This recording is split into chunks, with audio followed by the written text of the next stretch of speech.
Good morning, everyone, and welcome to today's session.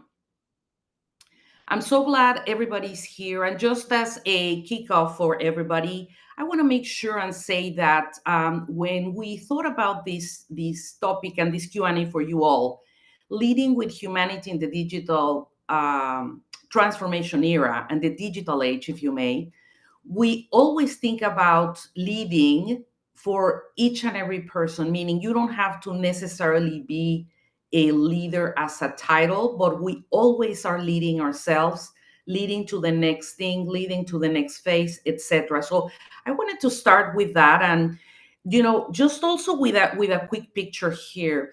Imagine that you're driving on the highway and your GPS is saying recalculating every 5 seconds. Very disturbing and very annoying. That's what leading feels like right now, isn't it? I know one of my clients at least referred to it literally earlier this week. The road keeps changing, but we still have got people in the car who need to get somewhere safely. So I want to make sure and just uh, mention this other idea here. There's a couple of ideas before we jump into Q&A, and I want to make sure as well that you guys have that access and that you are thinking about your questions, or if not, already posting them. The Q&A is already open, but let me just give you a couple of areas to start to think about, in addition to any questions that you may be thinking or considering. I know that this is a very deep topic. So here's what wild about how things are going right now. We can order dinner with our voices, right? But we've really forgotten how to have dinner conversations. How many times we're at a restaurant and people are sitting in a restaurant, it's six people and everybody's in their phones. We can video chat with someone across the globe, and hopefully I have some of you sitting in a distant place. I'm in Houston, Texas today, but we struggle to really connect with the person, with the human sitting next to us in the office. I call these the smartphone paradox, right?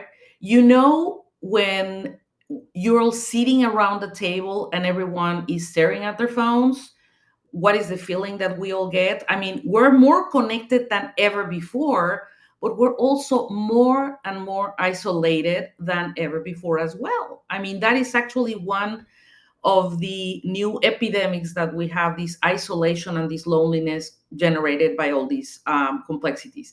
And as leaders, we're literally caught right in the middle of all this mess.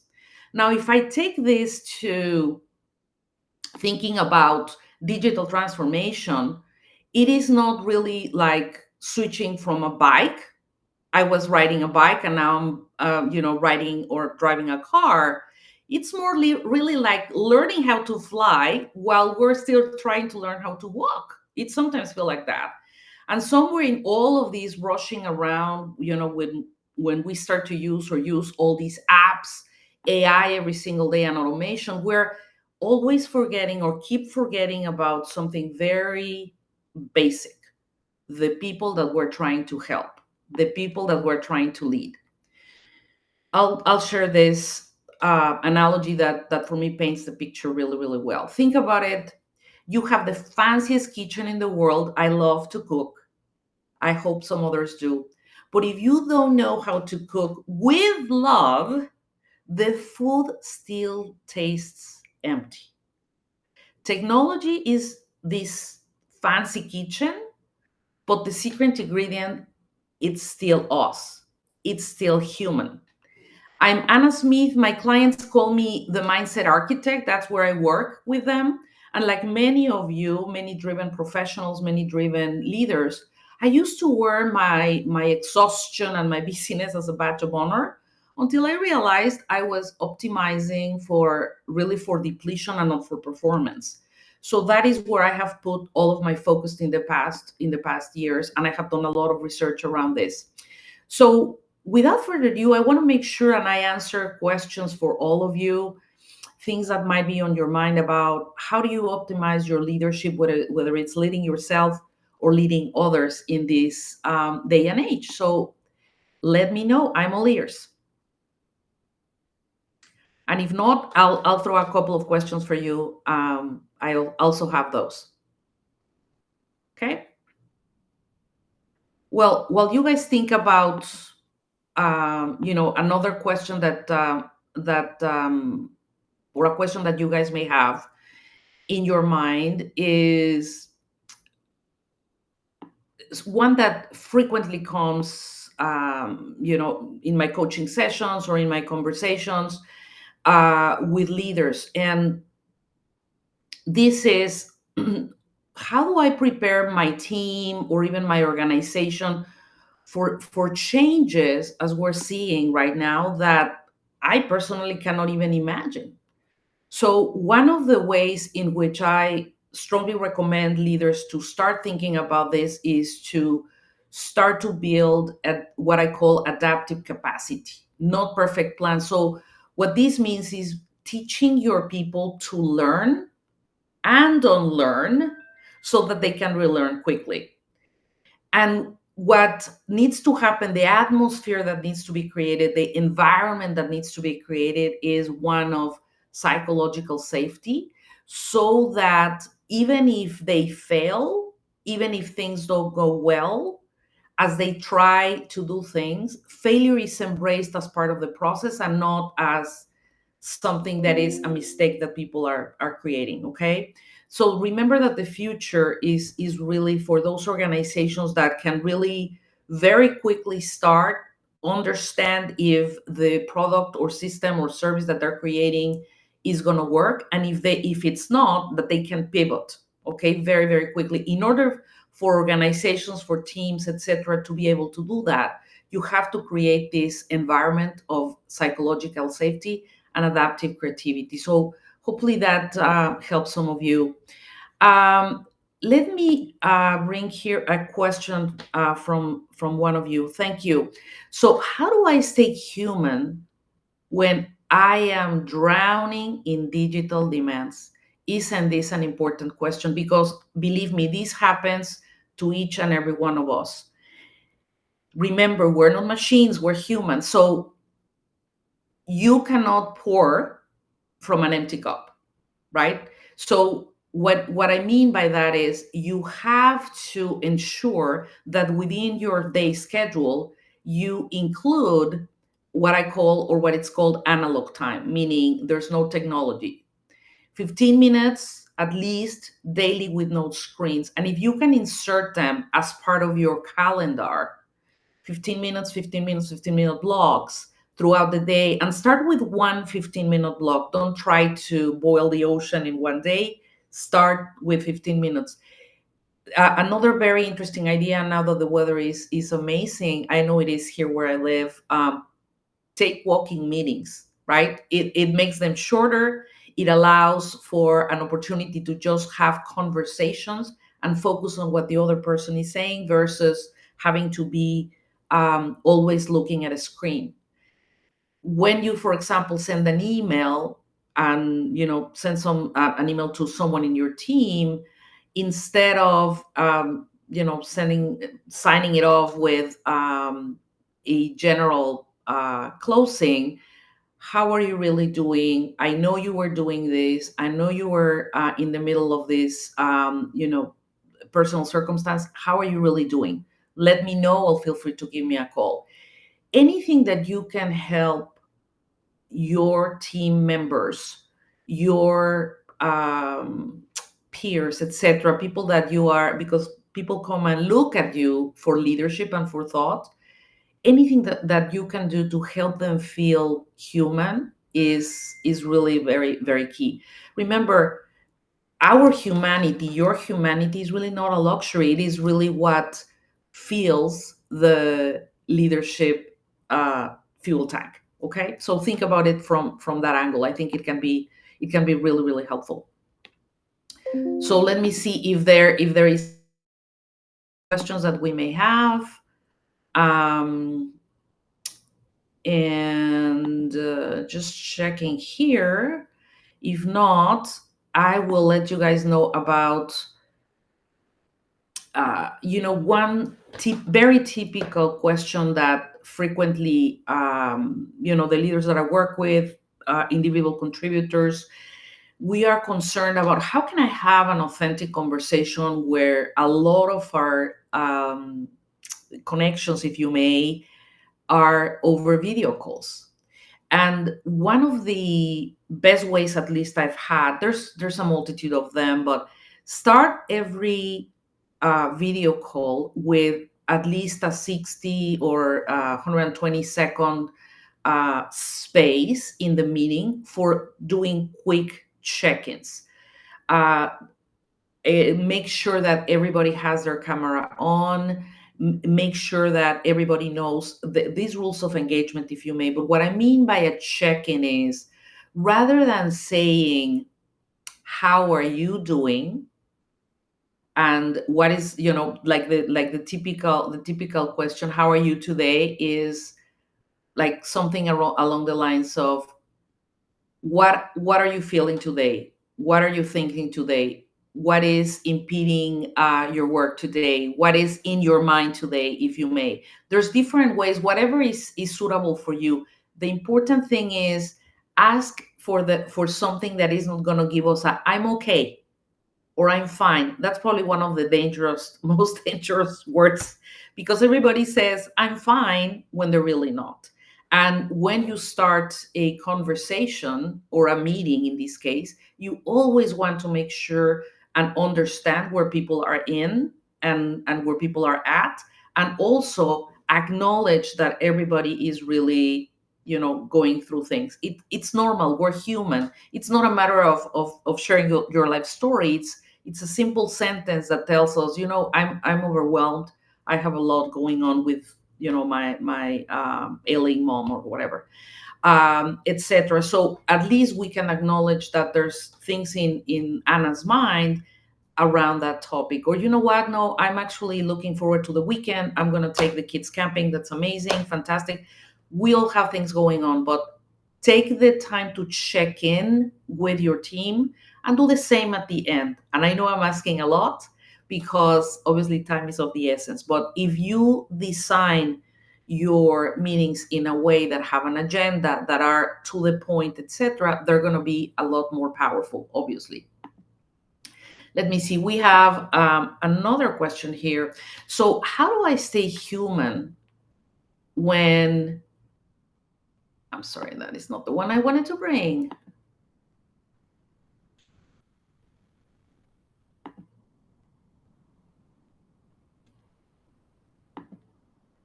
This one is also a very, very important one, and very frequent. How do you avoid burnout when digital tools are increasing the speed of, certainly, uh, everything that we work on? Everybody's expecting us to do more and more and more.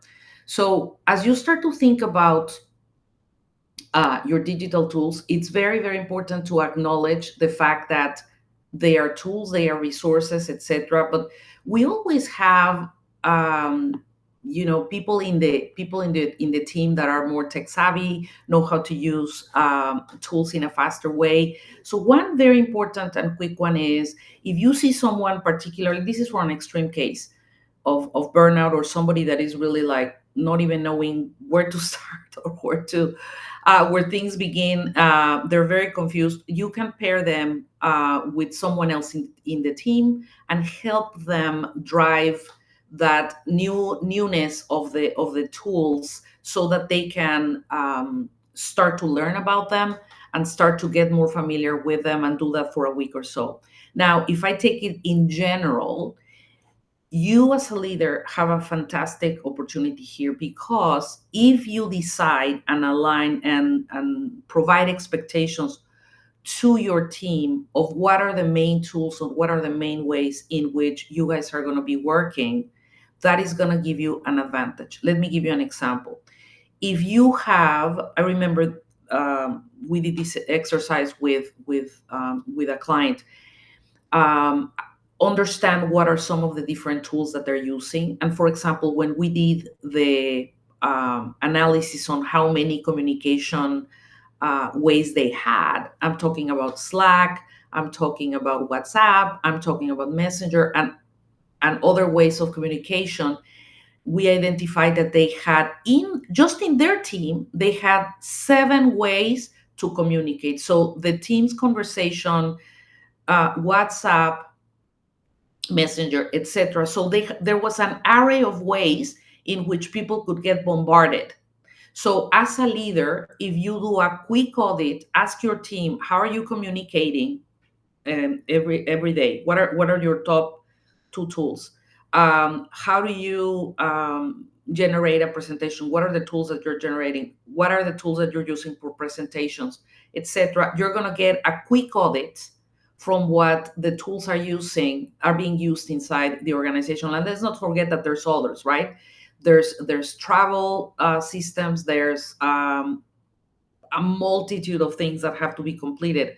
But what organizations tend to do, they tend to acquire tools, and rather than take tools out of the repertoire of usage, they keep them going and therefore generate these multitude of things. Once you do the audit, decide with your team what are the tools that we're going to be using. You may already have a very clear opinion, and that's what you're going to use for across the board. This particular team that I was referring to, they use Teams, they use Zoom, and I forgot what other way they had to schedule meetings. So a WebEx. So they had 3 different platforms through which they could schedule meetings. So imagine every platform has its own things on how to present, generate, etc., and therefore it becomes very, very complex. You feel compelled to use all of them, and that's really not true. So hopefully that's useful for you guys. Let me see if there is any other question. Hello, Adrian. How are you? Good to see you. And let me know if there is any other burning questions for you guys as you think about leading yourselves in this digital age, or if you're leading a team, what are some of the other potential complexities that you may have? And we have another question here. So, what are some signs that an organization is losing human touch during digital transformation? I would say the number one thing is conversations and the opportunity to have, really human conversations, like one-on-one conversations when, taking place. So, for example, if you have opportunities to do meetings, identify very, very clearly how meetings are being carried on. Look at your calendar of last week, look at how many meetings you have, and identify how many of those were really, meetings that you should have been on, or meetings that you attended because of peer pressure, that because you're invited to a meeting, you feel that you have to attend. And that is really obviously not the truth. So that is one very important thing. Another thing is, as a leader, you have to prioritize and make time to do one-on-ones with your teams and every one of the team members. So that is one of the number one things, not only for calibrating what's going on in the projects, but also to understand where people are relative to their careers, their aspirations, their expectations. It never has to be a surprise when somebody decides to leave a company. Okay, for you as a leader, it should never come as a surprise, because there are signs along the way of why that might have happened. So, recapping: one-on-one meetings with your direct reports, optimize for your meetings, audit your what I call an acid test on your calendar, and identify how specifically you are leveraging and using your time.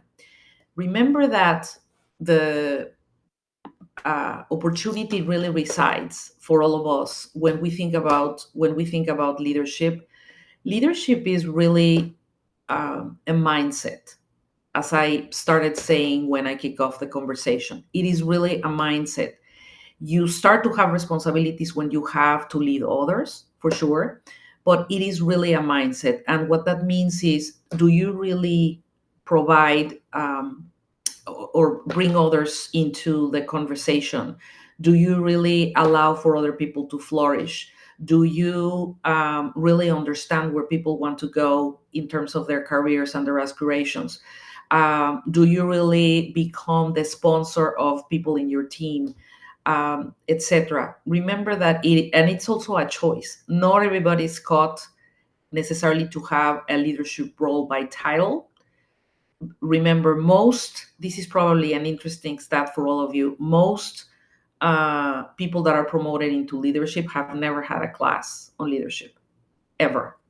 So it is more around the experience that they have had and learning, as they go, learning on the role, than really having had any formal education. So this should be important. One of the number one recommendations that I typically give, to avoid this, is try and prepare yourself in the same way that you schedule time for reading or time for exercising, etc. Time to prepare yourself for leadership every week. A lot, 1 hour time at least for if you are interested in going into leadership, of course, to read, listen to a podcast, understand a methodology around leadership, understand frameworks, read about some of the key thinkers of our times, and certainly people that have been very, very successful in leadership in the past. Very, very important. There's no other way, so that when the opportunity comes, you are ready and you don't have to suffer the perils, the pitfalls, the shortcomings that one has to go through when these things happen. So I want to make sure and just double check before we adjourn that there's no other questions pending. I want to wish each and every one of you an amazing rest of your day. Thank you for being here. If you want to connect with me and continue the conversation, have me in your back pocket, etc., all the information is in Work It Daily. Thank you so much, and thanks again for your time. Take care. Bye-bye.